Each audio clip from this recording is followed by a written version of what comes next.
ભરૂચ જિલ્લામાં એક મહિલાએ પાડોશી સામે ડાગણ કહી હેરાનગતિ અને ધમકી આપવાનો આરોપ લગાવ્યો હતો। આ મામલે 181 અભય મહિલા હેલ્પલાઇનની ટીમે સ્થળ પર પહોંચી બંને પક્ષોનું કાઉન્સેલિંગ કરી સમાધાન કરાવ્યું હતું।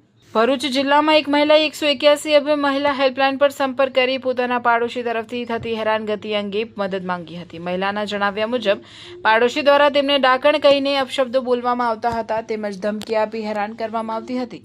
મહિલાએ હથિયાર લઈને મારવા આવવાનો પણ આક્ષેપ કર્યો હતો।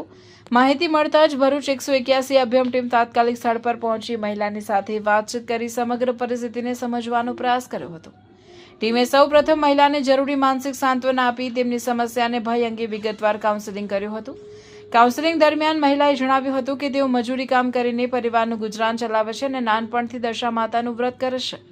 હાલ તેમના ઘરે દશા માતાની મૂર્તિ સ્થાપિત કરી તેઓ નિયમિત દીવાબત્તી અને આરતી કરે છે। મહિલાના જણાવ્યા મુજબ આ બાબતને લઈને પાડોશી વ્યક્તિ દ્વારા તેમના પર અંધશ્રદ્ધા આધારિત આક્ષેપો કરવામાં આવતા હતા। મહિલાએ વધુમાં જણાવ્યું હતું કે પાડોશી વ્યક્તિ દ્વારા અવારનવાર અપશબ્દો બોલી હેરાન કરવામાં આવતી હતી અને તેમના ઘરમાં કોઈ હાજર ન હોય ત્યારે ઘરમાં પ્રવેશવાનો પ્રયાસ કરવામાં આવતો હતો। પરિસ્થિતિને સમજ્યા બાદ 181 અભિયમ ટીમે પાડોશી વ્યક્તિનું પણ કાઉન્સેલિંગ કર્યું। ટીમે શાંતિપૂર્ણ રીતે સમજાવ્યું કે કોઈ મહિલાને તેના ધાર્મિક આચરણ કે અન્ય બાબતોને આધારે ડાકણ જેવા શબ્દોથી સંબોધિત કરી હેરાન કરવી, અપશબ્દો બોલવા, ધમકી આપવી, ગેરકાયદેસર રીતે ઘરમાં પ્રવેશ કરવો કે હથિયાર વડે હુમલો કરવાનો પ્રયાસ કરવો યોગ્ય નથી।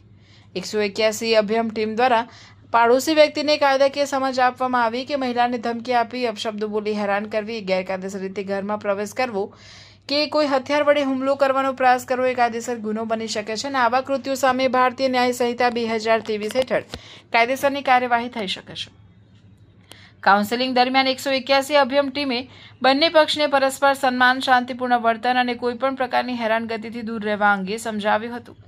ટીમની સમજાવટથી પાડોશી વ્યક્તિએ પોતાની ભૂલ સ્વીકારી મહિલાની માફી માંગી હતી અને આગામી સમયમાં આવી કોઈ હેરાનગતિ કે ગેરવર્તણૂક નહીં કરવાની ખાતરી સાથે માફી પત્ર લખી આપ્યો હતો। આમ 181 અભિયમ ટીમના અસરકારક કાઉન્સેલિંગ, સંવેદનશીલ અભિગમ અને કાયદાકીય સમજાવટથી સમગ્ર મામલાનું શાંતિપૂર્ણ રીતે નિરાકરણ આવ્યું હતું। મહિલાએ રાહત અનુભવતા 181 અભિયમ ટીમનો આભાર વ્યક્ત કર્યો હતો।